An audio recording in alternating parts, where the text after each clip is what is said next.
the moment that probably at least 12 of you have been waiting for. It's time for a reading journal update. Now, I know that I created my reading journal a handful of months ago, and I probably should have done an update by now, but there's actually a really good reason that I haven't, and it's that I didn't want to.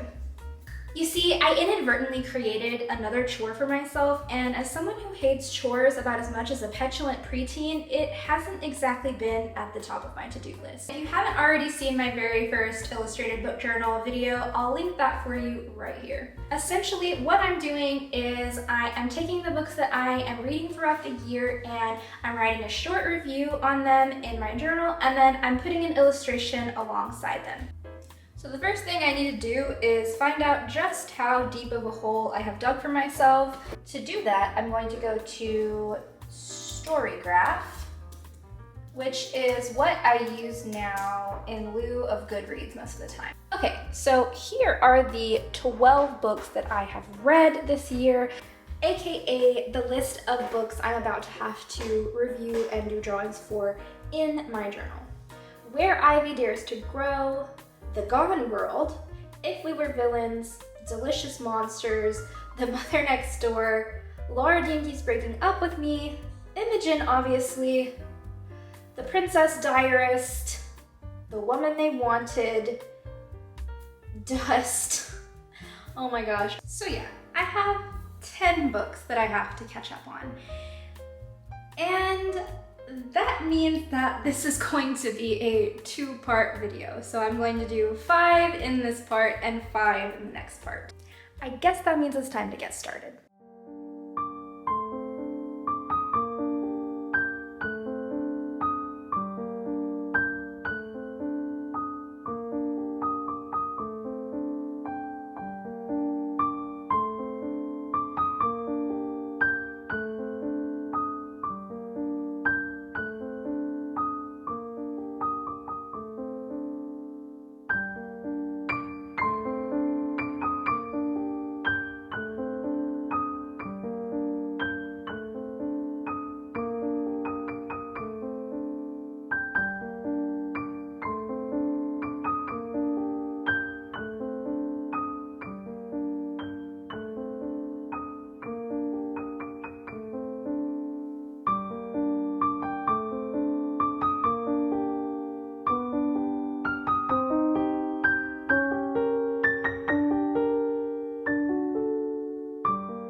If you haven't read the series or watched the show, you might not want to hear what I have to say next. I don't know if I'd necessarily say it's a spoiler because in my opinion, it's very obvious, but I'll give you 5 seconds to skip ahead.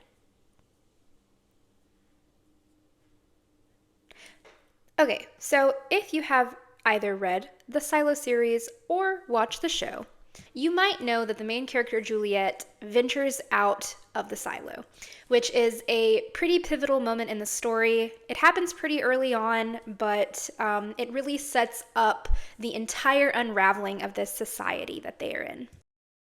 So even though the moment that Juliet ventures out for the first time isn't in Dust, I still find it to be probably the most important moment in the book series because, like I said, it sets the stage for everything else happening, and I thought it would be just a good idea to memorialize that here. Really, the entire premise of these books surrounds the idea that they are in the silo and that there is nothing outside of the silo, supposedly.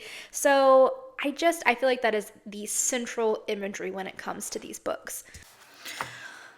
I had to pause because this little person right here looks like the little monkey that this guy.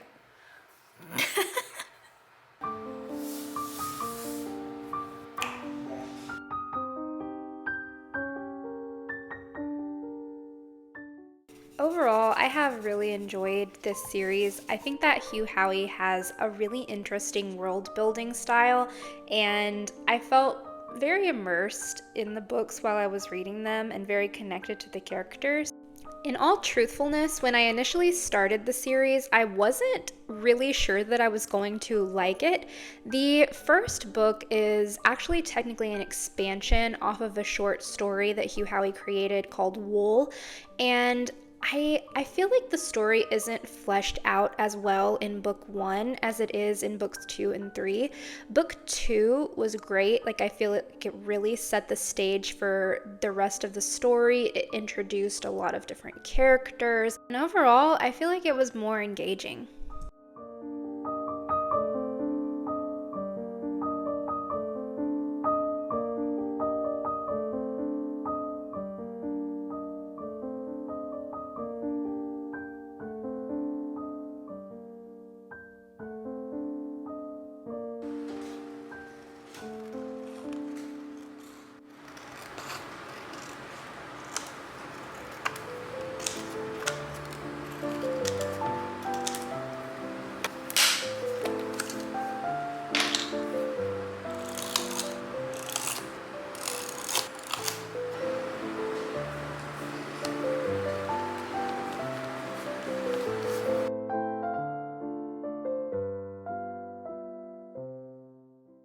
After adhering all the little book covers, it was time to start my second book, The Princess Diarist by the late and great Carrie Fisher.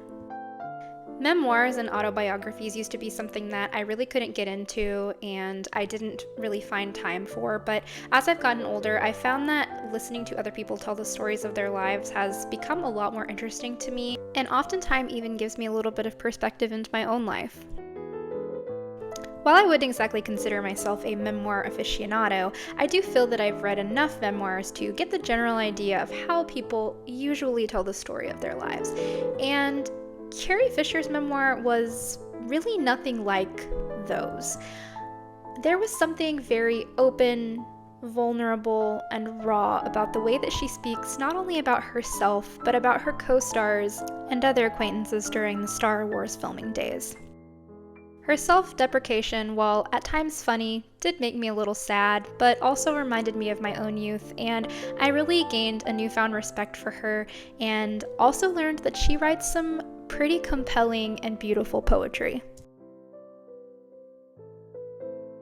Next up, we have Imogen Obviously by Becky Albertalli. So to understand how I feel about this book, you must first understand how I feel about romance in general, which is typically lukewarm, but is also very often verging on hateful cynic.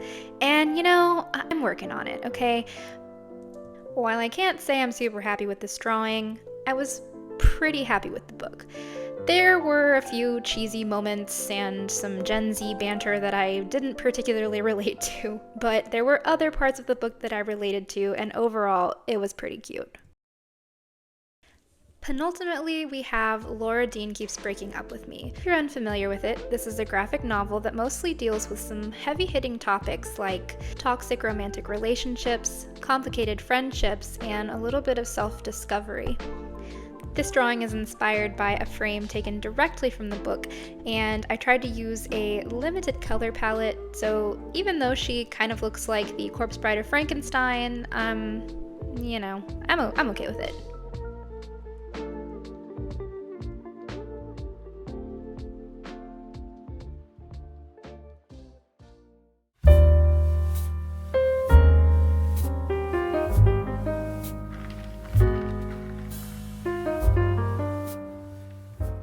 Allow me to de-influence you.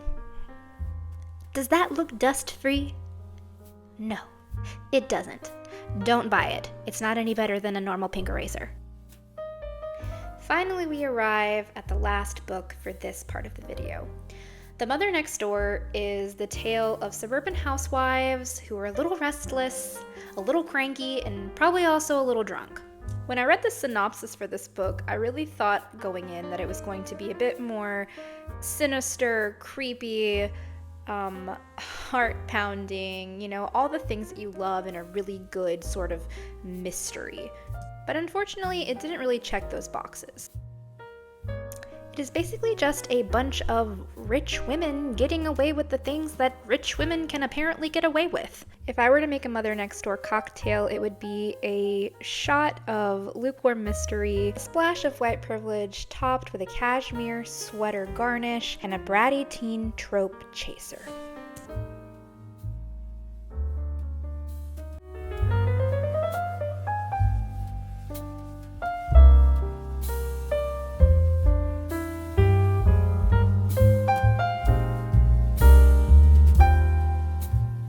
Add just a touch of color to this one, and we're finally finished. In particular, I'm really happy with these 2 pages, but I do feel like overall I was losing a little bit of steam towards the end, and I forgot that I told myself I wasn't going to take these too seriously, and I was going to keep them loose and sketchy. I really hope I see you in part 2 to finish up the 5 books that I have for this session in my illustrated reading journal. Thank you so much for being here, and feel free to drop a comment if you've read any of these books. I'd love to hear your thoughts. See ya!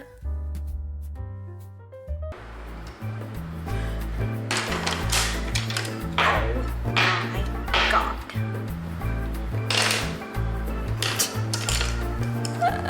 Why? I'm trying to do something, it's not working. And there we have the desert planet of Arrakis. Wait, wrong sci-fi book. I think this is like the state of Georgia. Yes! That's it, that's the shot.